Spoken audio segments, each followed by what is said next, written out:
لله. الحمد لله الذي هدانا بعبده المختار من دعانا إليه بالأجر وقد نادانا لبيك يا من جلانا وهدانا. صلى عليك الله بارك نبيك يا مشرف خصنا وهدانا. اللهم صل وسلم على سيدنا محمد مفتاح باب رحمة الله عدد ما بعلم الله. صلاة وسلاما دائمين بدوام ملك الله وعلى آله وصحبه ومن والاه. ولا حول ولا قوة إلا بالله العلي العظيم. أما بعد.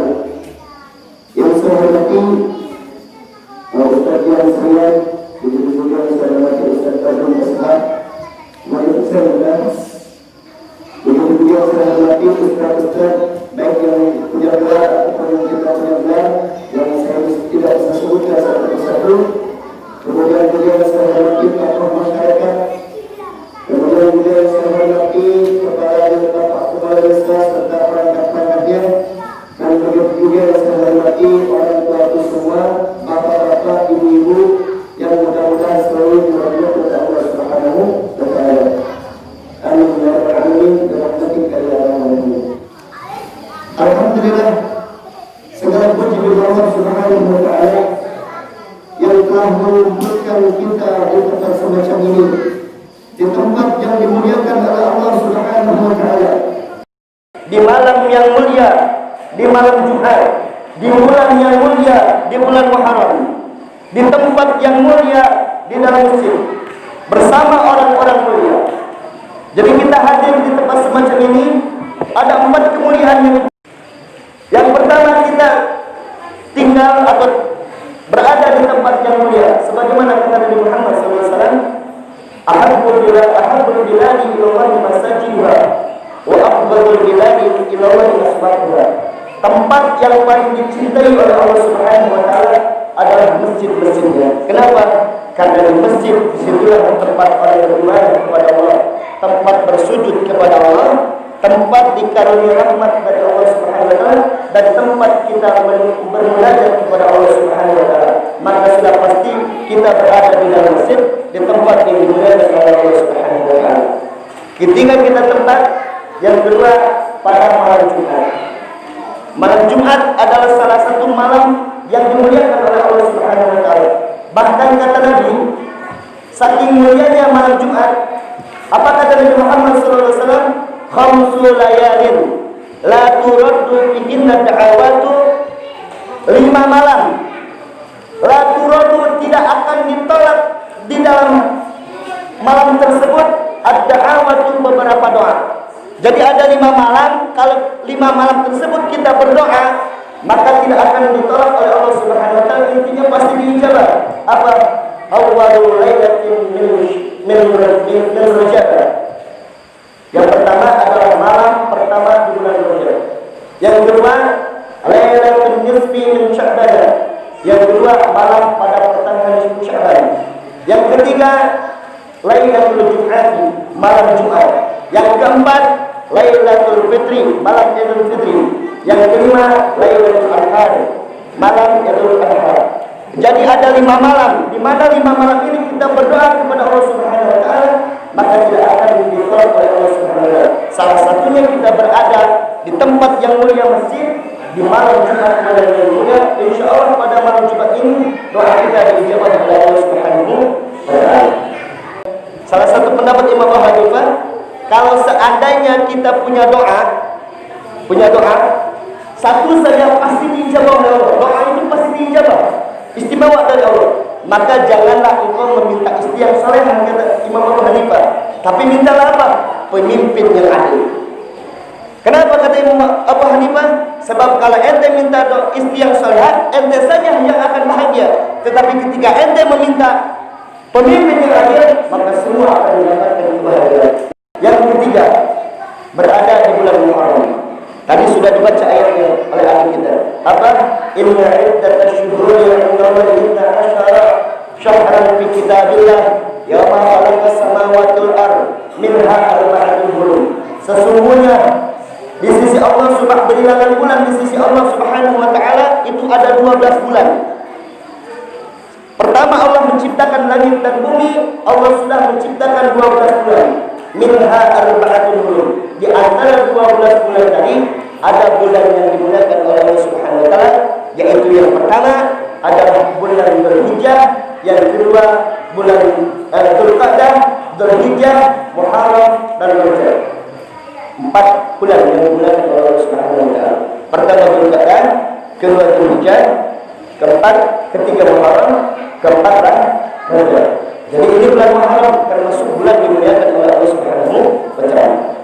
Yang keempat, kita hadir bersama orang-orang mulia. Ya. Kenapa saya katakan orang mulia? Ustaz sekalian hadir di sini, para ustaz juga hadir. Bukan berarti tak mengerti agama, bukan tak mengerti tentang sejarah Islam.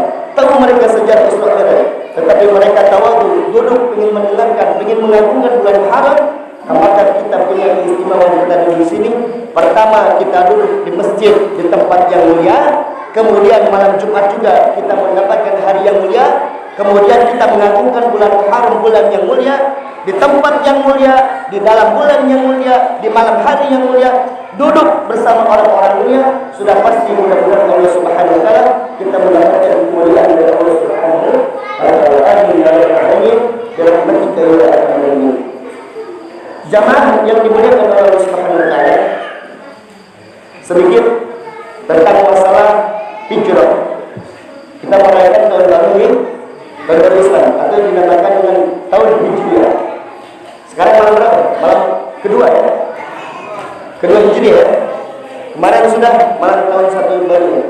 Sekarang malam tahun 2 Hijriah. Sebelum ada tahun, biasanya orang mengidentikan itu dengan musim. Makanya ketika ditanya anak-anak kita, kapan Nabi lahir? Nggak mungkin 12 Rabiul Awal, pasti disebutkan tahun gajah. Karena waktu itu belum ada kalender, belum ada tahun. Kapan lahir Rasulullah? Tahun gajah. Sebab ketika terjadinya lahirnya Nabi, itu pas ada peristiwa penyerangan Ka'bah oleh pasukan gajah yang dipimpin oleh Raja Abraha. Maka disebutlah dengan tahun gajah. Kalau seandainya kita juga belum ada tahun, ketika ditanya kapan lahir anak ente, tahun corona. Karena itu masa musim corona. Ini menunjukkan bahwasanya kalau dulu belum ada tahun, itu ketika kelahiran kita terjadi, itu selalu disangkutkan dengan musim-musim. Kalau lahirnya musim padi, ditanya kapan anak musim, ketika musim padi.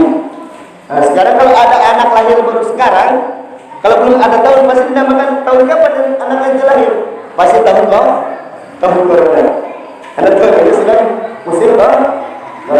Jadi dulu orang belum punya tahun, makanya disebut dengan Amul Faidan, tahun banjir, Amul Huzni, tahun kesedihan. Karena dulu sebelum Nabi Muhammad SAW itu Islam belum punya kalender atau belum memiliki tahun.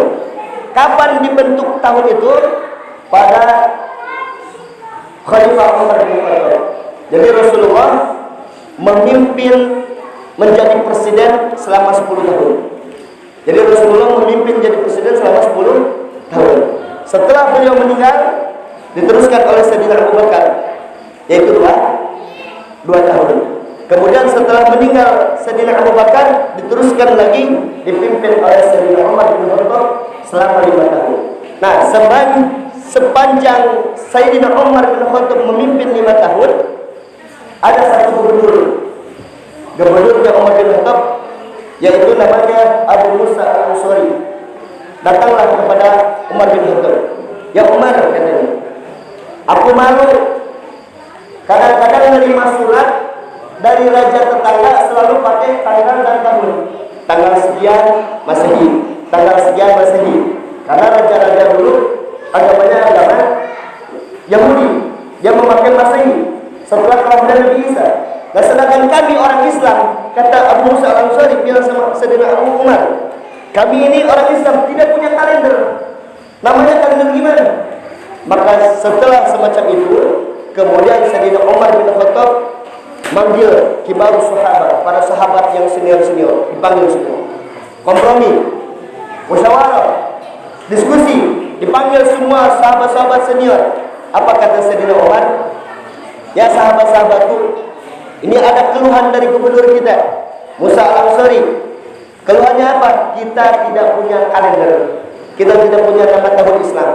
Apa kira-kira kita bentuk bikin tahun Islam?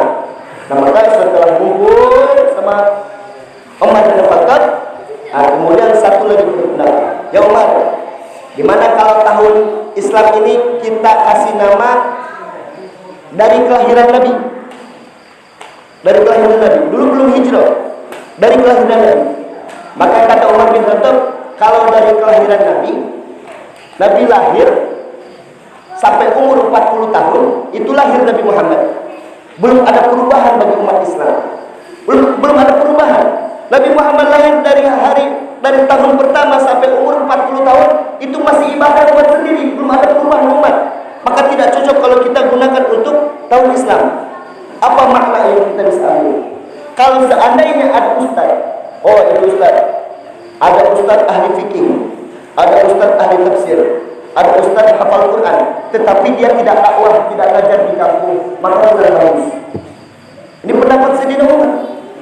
Jadi Nabi Muhammad lahir 40 tahun untuk sendiri, kurang bagus kalau kita masukkan ke dalam tahun-tahun untuk umat Islam, karena belum ada perubahan.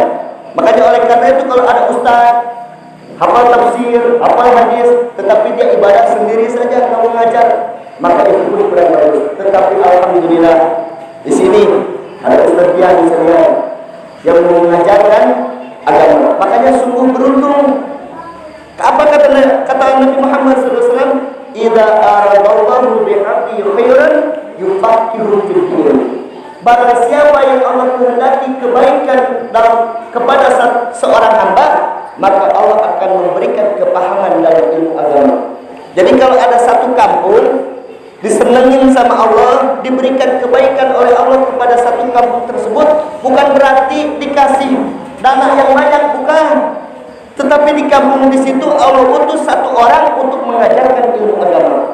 Jadi kalau ada satu kampung tidak ada satupun yang mengajarkan agama, berarti tanda kampung tersebut tidak disayang oleh Allah Subhanahu wa taala. Buktinya di kampung Payunje masih ada ustaz yang mengajarkan, baik anak-anak kecil atau tingkat remaja atau tingkat ibu-ibu, berarti tanda bahwasanya kampung tersebut dicintai oleh Allah Subhanahu wa taala. Sebagaimana kata Nabi, apabila Allah menghendaki suatu kebaikan kepada seorang hamba, maka akan diberikan kepahaman ilmu agama.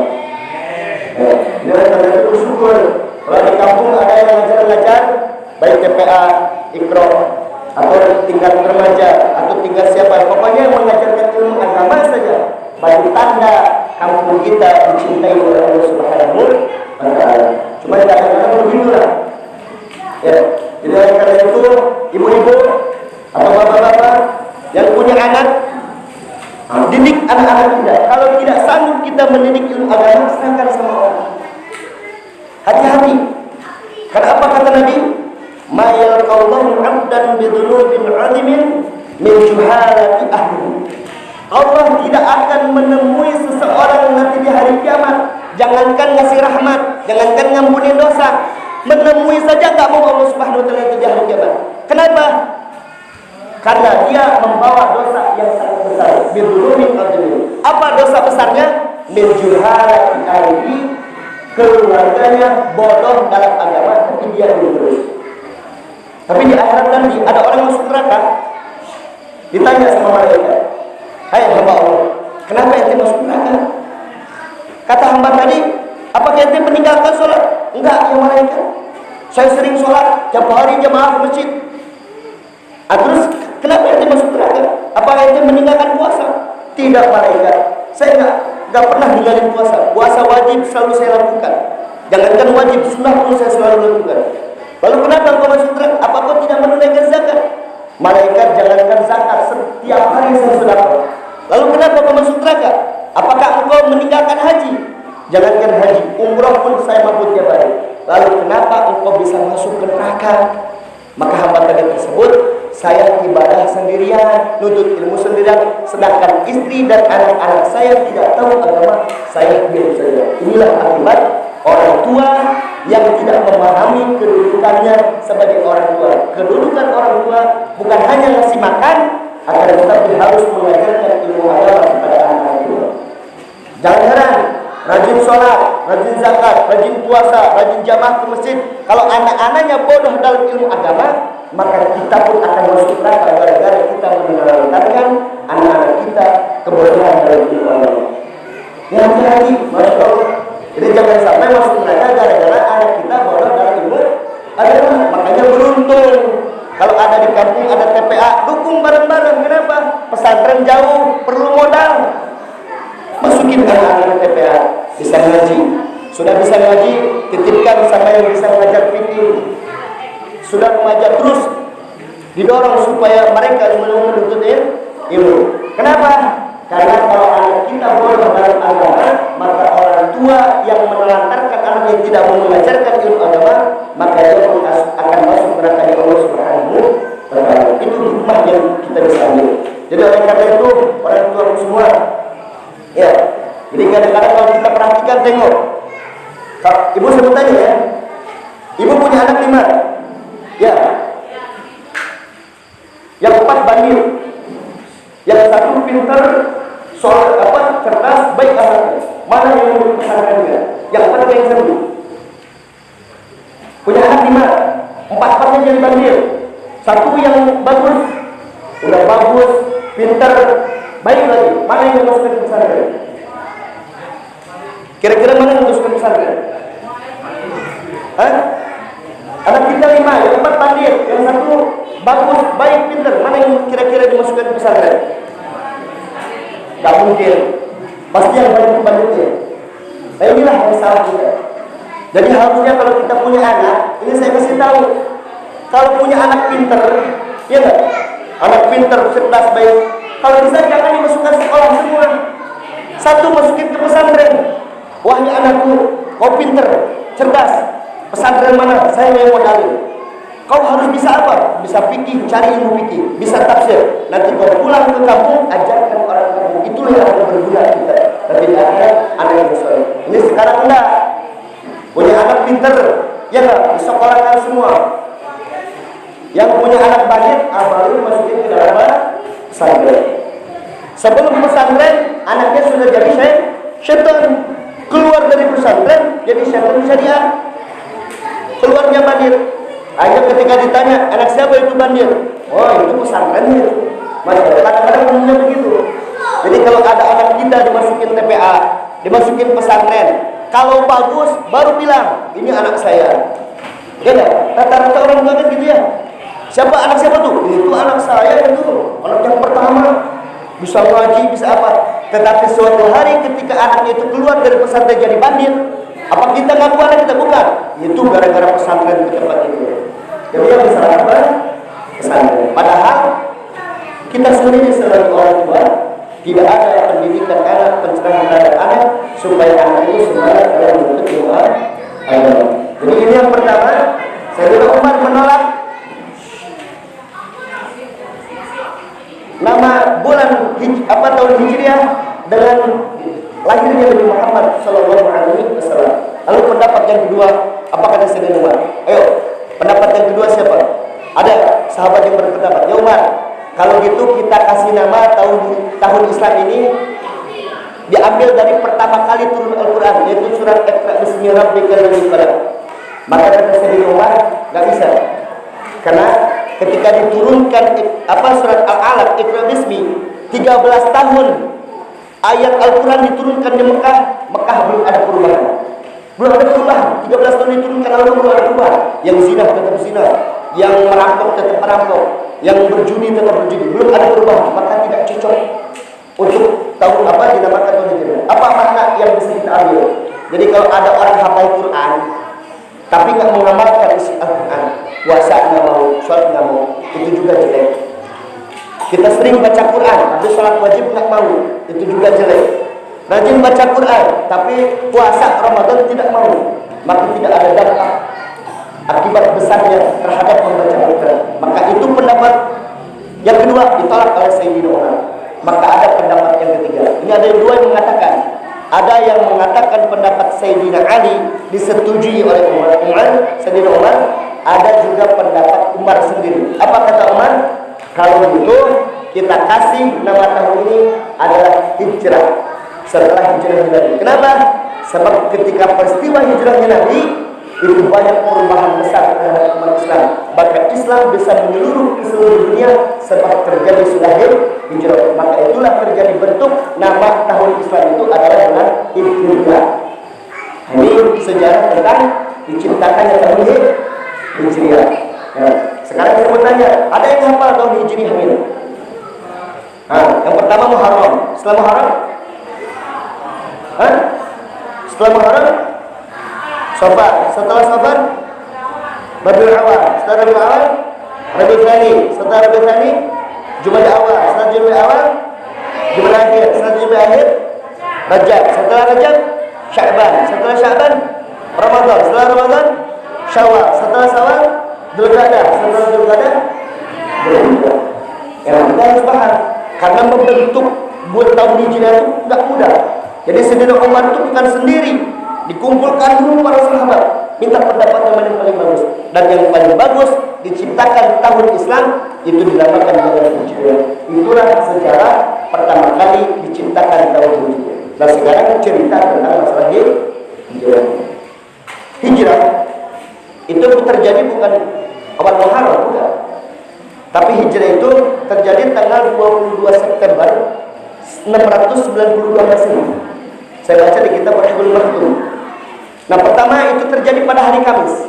Jadi hari Kamis itu di Darun Nadwah. Ada Darun Nadwah di Mekah. Kalau kita mah balai adat. Darun Nadwah itu balai adat. Yang menciptakan Darun Nadwah yaitu Kusoi. Kusunya Nabi Muhammad SAW. Kusoi menciptakan Darun Nadwah. Tempat balai adat, tempat diskusi tentang hukum-hukum adat. Nah, kemudian pada hari Kamis pagi orang-orang Quraisy telah berkumpul di Darun Nadwah sedang musyawarah. Apa yang dimusyawarahkan? Yaitu bagaimana cara membunuh Nabi Muhammad SAW. Ini sangat menyakitkan. Yang membangun Darun Nadwah itu Kusunya Rasulullah, tapi dibahas di situ untuk membunuh Rasulullah. Contohnya gini aja, kakek kita yang bangun balai adat, orang-orang di situ sedang musyawarah untuk membunuh cucunya sendiri. Sungguh menyakitkan. Musyawarah dipimpin oleh Umar bin Hisham. Tahu Umar bin Hisham Pak? Kalau saya sebutkan Umar bin Hisham kayaknya banyak yang tahu, tapi kalau saya sebutkan Abu Jahal masih banyak yang tahu. Jadi Abu Jahal itu adalah Umar bin Hisham. Disebut Abu Jahal, Abu artinya bapak, Jahal artinya bodoh. Berarti artinya bapak bodoh, bapak yang bodoh. Kenapa dikatakan bapak yang bodoh? Bukan berarti Abu Jahal bodoh, bukan, pinter dia. Kenapa dikatakan Abu Jahal? Abu Jahal itu kalau dia itu bodohnya dalam kebenaran, tapi kalau dalam maksiat dia paling pinter. Jadi kalau misalnya kita musyawarah nih, kata Ustaz dia nih, ayo, gimana nanti kita nih mau merayakan tahun Islam? Dia pura-pura nggak tahu. Dia nggak pura-pura nggak tahu saja. Giliran nanti, gimana nih kita mau merayakan tahun baru Masehi? Oh, saya nyumbang keyboardnya. Oh, saya nyumbang trompetnya. Saya beli petasannya.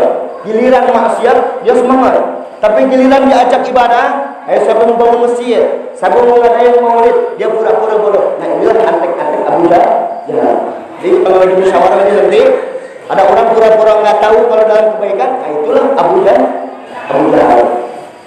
Jadi dipimpin oleh Abu Jahal. Apa kata Abu Jahal? Wahai orang-orang Quraisy, ya, gimana nih kompromi kita? Digimanakan Nabi Muhammad ini supaya tidak tersebar agama di orang-orang Quraisy. Maka apa? Satu sahabat menunjukkan ininya.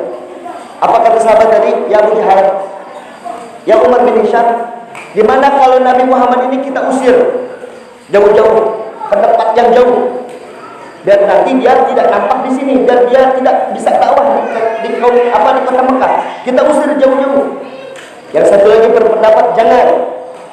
Karena kalau Nabi Muhammad diusir jauh-jauh, Nabi Muhammad ini punya sifat yang disukai oleh orang, muka yang disukai oleh orang, kata-katanya selalu disukai oleh orang. Nanti kalau Nabi Muhammad nanti diusir jauh-jauh, dia mengumpulkan bala tentara, sudah banyak tentaranya, diserang kita akan mati.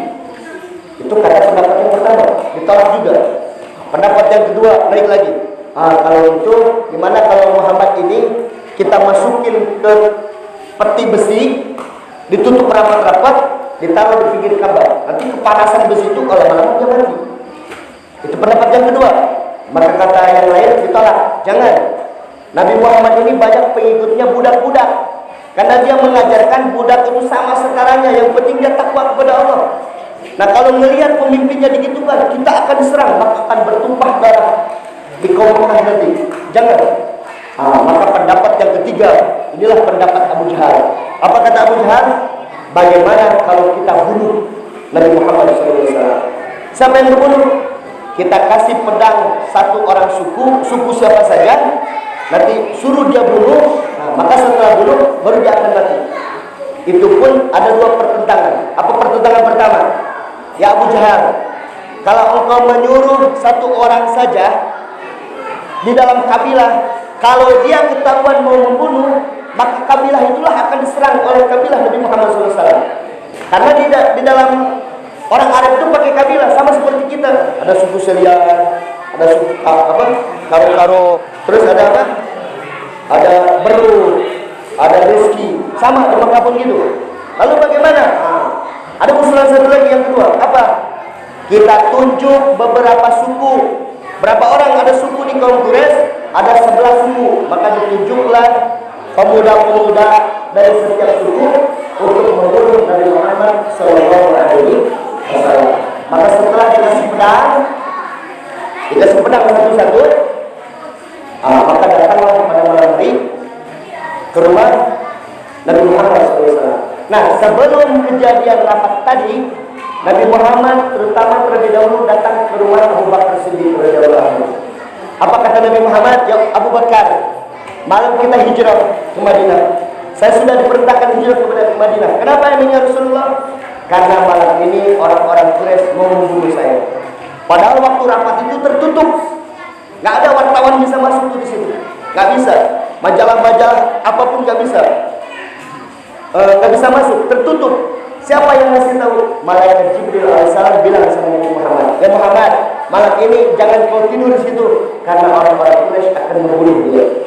Nah, setelah selesai, Nabi Muhammad akhirnya pulang ke rumahnya.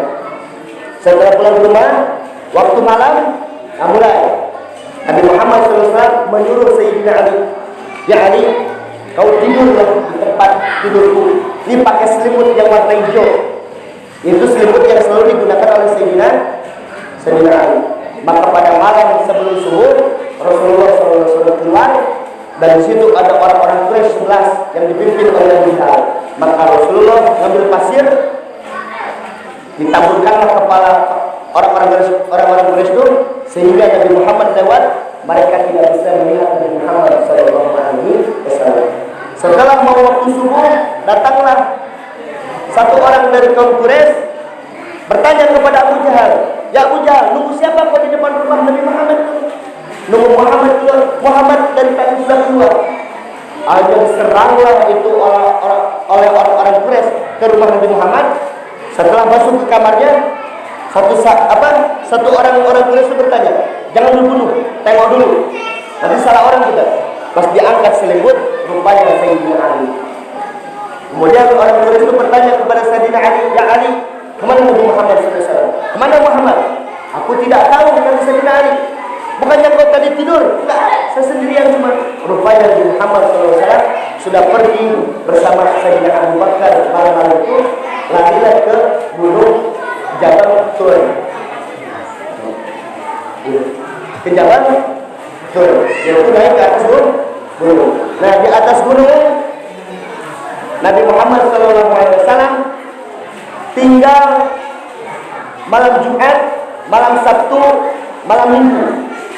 Jadi 3 malam 3 hari Nabi Muhammad berada di atas Buha. Nah, sebelum naik ke atas, Nabi Muhammad SAW terus naik ke atas gunung. Sebelum masuk ke Buha, apa kata Sayyidina Abu Bakar? Ya Rasulullah, jangan kau masuk dulu ke Buha. Mana tentu nanti di Buha ada ular besar. ada macan. Jadi kalau ada macan dan ular menerkam, dengan kau yang diterkam duluan, saya dulu yang diterkam. Maka Sayyidina Umar rela masuk ke gua, diperiksa gua tersebut. Setelah aman, ya Rasulullah sudah aman. Sekarang sudah aman di gua. Oh silakan masuk. Setelah masuk ke dalam gua, ya tinggallah di situ bersama Sayyidina Umar, Sayyidina Abu Bakar beserta Nabi Muhammad SAW. Jadi Nabi Muhammad itu tinggal di Jabal Tur, di gua tempat persembunyian itu dibantu oleh 5 orang. Pertama, yang selalu ngasih makanan dari Mekah ke gunung itu adalah Asma binti Abu Bakar, anaknya Sayyidina Abu Bakar. Yang kedua, yang selalu ngasih informasi, siang-siangnya nyari informasi dari orang Quraisy, disampaikan kepada Rasul, yaitu Abdullah bin Abu Bakar. Kemudian yang menggantikan posisi tempat tidur yang akan dibunuh, yaitu Sayyidina Ali. Yang keempat, ada orang pura-pura mengembala kambing di bawah. Jadi kalau ada orang Quraisy datang, jadi sampai memberikan kode ke atas, yaitu siapa? Amir bin Fuhairah. Yang kelima, penduduk jalan dari Mekah ke Madinah, yaitu Abdullah bin Umayyah. Yang keempat adalah anak yang soleh. Anak yang soleh. Anak yang soleh ini payah punya anak yang soleh. Nggak mudah, Bu. Punya anak yang soleh itu nggak mudah. Perlu 3 harus dikorbankan pengen anak soleh. Yang pertama, kita harus mengorbankan waktu. Nih ibu kan kadang-kadang gitu. Giliran sekolah, coba giliran ngaji, mati lampu. Ngomong aku, nggak usah kau berangkat macet. Hujan, payung pemalas tadi. Basuhin piring, disuruh basuhin piring. Ada nggak kayak gitu? Ada nggak ibu? Ada, basuhin piring, suruh ngaji malah basuhin piring. Tapi giliran sekolah ada nggak? Aku nggak usah sekolah basuhin piring, ada nggak? Nggak ada. Makanya wajar anak itu nggak mau sholat kalau belum ngaji. Kenapa? Karena orang tua tidak ada pengorbanan terhadap waktu. Tengok ulama-ulama menjadi wali-wali, bukan sebentar itu mondoknya, 40 tahun, 20 tahun, 50 tahun mondoknya, dikorbankan waktunya. Jadi ibu-ibu, kalau ingin anaknya soleh dan solehah, korbankan waktu. Nah, ini waktu ngaji, berangkat ke sana. Jangan kau diam di rumah. Hujan naik, nih payung. Apalagi gelap naik, nih senter. Apalagi uang jajan, nih berangkat ke sana. Kalau sudah ada seorang istri model gitu, insya Allah anaknya mau nggak mau jadi anak yang soleh dan solehah. Kadang-kadang begitu, kadang-kadang setan itu pintar. Anaknya digoda mau ngaji nih, usah ngaji, mati lampu. Kuat anaknya digoda sama iblis, digoda ibunya. Anak mau ngaji tuh, suruh basuh piring, nggak mempan juga. Datang bapaknya baru pulang dari kedai. Nakut, mau kemana lu ngaji? Nggak usah ngaji, mangan, ngidam. Akhirnya orang-orang nggak makan di situ. Yang tadinya digoda sama iblis nggak bisa, digoda ibunya nggak bisa, digoda suaminya, bapaknya. Hanya kata bapaknya apa? Nggak usah macet, mati lampu, mending menghidang, kita makan bareng-bareng. Sudah makan tidur. Banyak kan kayak gitu? Banyak. Makanya kita sebagai orang tua kalau ingin anak yang soleh dan soleh harus mengorbankan waktu. Waktu dikorbankan. Yang kedua, korbankan harta. Harta pun harus berkorban. Masya Allah, ini tiap bulan 10.000 udah macet kayaknya. Bener nggak di TPA ini? Mana guru TPA? Ada nggak sebulan 10.000 lancar kira-kira? Giliran les bahasa Inggris. Apalagi anaknya mau calon. Les bahasa Inggris 20 juta dibayar. Les bahasa Jepang saya 20 juta dibayar. Kesehatan berapa juta pun dibayar. Jadi tentara, ibu bapak mati belum tentu dia menyelamatkan. Nggak bisa dia walaupun bawa pistol mau nembak malaikat itu nggak bisa. Tetap ada amalan. Tetapi anak yang kita pelantarkan, ini makanya harus ibu harus paham orang tua. Kalau bisa mah datang kepada Tengku, wahai Tengku, saya nggak bisa ngajar anak saya ini. Tolong ini ajarkan anak saya. Nggak bisa baca supaya bisa jadi baca. Berapa bayaran sebulan? 10.000 sedikit. Nih, 50.000 sebulan saya kasih. Itu baru mantap. Insya Allah mau nggak mau anak tersebut akan menjadi anak yang soleh dan soleh. Kenapa? Karena Allah bukan memandang anaknya, tetapi mandang orang tuanya sudah mengorbankan waktu dan mengorbankan harta. Tengok Imam Ghazali. Tahu Imam Ghazali, Bu? Madhab ulama tasawuf kita. Imam Ghazali, kenapa bisa hujatul Islam? Ayahnya itu penenun tali sepatu, ngejahit sepatu. Beliau kalau pulang kerja, itu hartanya dibagi 3. 1 buat tengkunya, 1 buat istrinya makan, 1 lagi buat anaknya bekal mau pesantren. 3 wajar jadi imam ke besar. Kita datang nanti dari anaknya, "Ma, kata Tengku bayar 10.000. Ma, baru kemarin bayar, masa bayar lagi? Padahal udah 3 bulan yang lalu bayar." Ini berbeda tiap bulan. Makanya kalau ibu pelit dalam hukum agama, mengajak untuk mendukung ilmu agama, Allah pun pelit ngasih anak-anak kita paham dari ilmu agama. Benar nggak Bu? Coba tes. Kalau ibu pelit, bapak pelit, urusan uang tidak mau mengeluarkan hartanya untuk di jalan Allah, terutama untuk anak-anak kita, padigan anak kita pinter gajinya dari dulu. Padigan punya anak soleh dan saleh. Kenapa? Karena Allah memandang kita tidak pernah mengeluarkan harta kita di jalan Allah Subhanahu wa ta'ala. Masya Allah. Kadang-kadang orang tua kita sekarang begitu modalnya. Giliran sekolah, puluhan juta pun bisa kita pinjam orang sana. Yang ketiga, apa yang harus dikorbankan? Doa. Ibu banyak-banyak doa. Waktu sudah, harta sudah, tinggal korbankan doa. Doa pun penting. Karena kalau nggak didoakan, anak itu akan menjadi bodoh. Didoakan. Setiap tahajud, setiap doa, ya Allah, anak saya bandit, tapi Kau yang menguasai hatinya, tolong balikkan hatinya menjadi bersih. Sekarang kan anak kita nggak didoakan, malah disumpahin. Dasar anak tutup layur, ya benar. Dasar biang, jadi biang lah. Modalnya manusia, tapi tinggal hatinya seperti biang. Makanya ibu-ibu kalau mandi anak-anak, jangan keluar bahasa-bahasa binatang. Nanti anak itu sifatnya seperti binatang. Ada nggak di sini? Ada nggak? Anaknya marah, dasar tuh wangkah, jadilah wangkah dia. Modalnya manusia, tapi sifatnya kayak wangkah apa? Ada manggis orang, panjat. Ada kelapa orang, panjat. Ada durian orang, panjat. Ketika dinasihatin, kenapa kau suruh manjat ini? Habis mama sih doain saya jadi wangkah. Jadi saya jadi wangkah, jadi mengkalu selalu kadang-kadang. Itu doa daripada seorang ibu terhadap anak. Makanya jangan sekali-kali doain anak itu kejelekan. Tengok Habib Umar. Habib Umar punya kakak, punya abang, namanya Habib Ali Masyhur. Itu kalau dipanggil sama ibunya Hababah Nur, ibunya itu panggilnya apa? Ya Umar, da'i ilallah. Lagi marah padahal. Ya Allah, sini da'i ilallah. Maksudnya apa? Supaya jadi da'i ilallah. Sekarang alhamdulillah Habib Umar jadi da'i ilallah.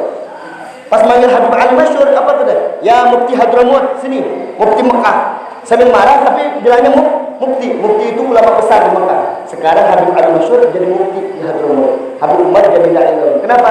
Karena doa seorang ibu. Ya Bu ya, nanti pulang dari sini, kalau anaknya bandel, jangan didoain yang jelek. Lalu bagaimana? Introspeksi diri. Ibu kan sebelum nikah pernah bayi dulu nggak? Harusnya kita berintrospeksi. Mungkin ibu saya pun dulu begini kan, pada gitu. Kalau gitu introspeksi kita nggak marah kan? Ya, kita kan nggak langsung besar kayak gini. Dulu pernah ibu kita juga mungkin kesal sama kita gara-gara tinggal sama kita kan gitu. Nah, makanya jangan sering-sering doain anak kita dalam kejadian. Jadi ibu, ini yang kita bisa ambil bawa pulang. Pertama, jangan sia-siakan ini jalan akhirat, yaitu masjid. Paham ya? Masjid. Yo, speaker yang menyumbang, kipas angin masih 2, silakan. Selama dipakai speaker ini, itu mendatangkan pahala dari. Yang kedua, kalau ingin jadi anak yang soleh dan salehah, harus korbankan 3. Pertama, korbankan waktu. Kedua, korbankan harta. Ketiga, didoakan. Insya Allah kalau sudah 3-3 diterapkan, mau tidak mau anak kita akan menjadi anak yang soleh dan saleh. Jadi kesimpulannya, yang kita bisa ambil pulang, pertama dari tahapan yang pertama, kita selagi manusia umat Nabi Muhammad SAW, jangan sekali-kali kita menyimpang dari ajaran Nabi Muhammad SAW. Oleh karena itu, tuntutlah ilmu. Mumpung ada di kampung ada menuntut ilmu. Kalau misalnya orang tua sudah nggak sempat lagi menuntut ilmu, maka anak-anaknya. Kalau anak-anaknya nggak ada, minimal cucu. Jangan kebodohan orang tua itu diwariskan sama anak-anak kita. Ini kadang-kadang keliru ibu-ibu. Kata bapaknya, kenapa kau masuk sekolah? Kau bawa pulpen aja sama buku, tas mau dibawa. Apa kata ibunya? Masih mending anak kita bawa buku pulpen. Kau dulu sekolah nggak pernah bawa buku sama pulpen. Jadi anak itu mewarisan kebodohan. Jangan diceritakan masalah kejelekan bapak kita, ayahnya yang masa-masa lalu kepada anak kita. Nanti ditiru sama anak kita. Jadi oleh karena itu, inilah yang saya sampaikan. Kurang lebihnya mohon maaf. Jadi sebelum saya tutup, saya ingin ngajak salawatan dulu sebentar. Mana tentu tidak keluar kita dari mesin semacam ini kecuali sudah diampuni dosa-dosanya oleh Allah Subhanahu wa taala dengan sebab berkah salawat kepada Nabi Muhammad sallallahu alaihi wasallam. Bisa semua ikutin ya? Bisa. Bisa ya? Bismillah. Sallallahu ala sayyidina Muhammad wa ala alihi sayyidina Muhammad wa ala alihi sayyidina Muhammad. Coba. Sallallahu ala sayyidina Muhammad wa ala alihi sayyidina Muhammad wa ala alihi sayyidina Muhammad. Ighfir dhunubana ya Rabbana bijahi sayyidina wa habibina Muhammad bijahi sayyidina wa habibina Muhammad sallallahu alaihi wasallam. Sayyidina Muhammad. Ayo keras semua. Sayyidina Muhammad wa ala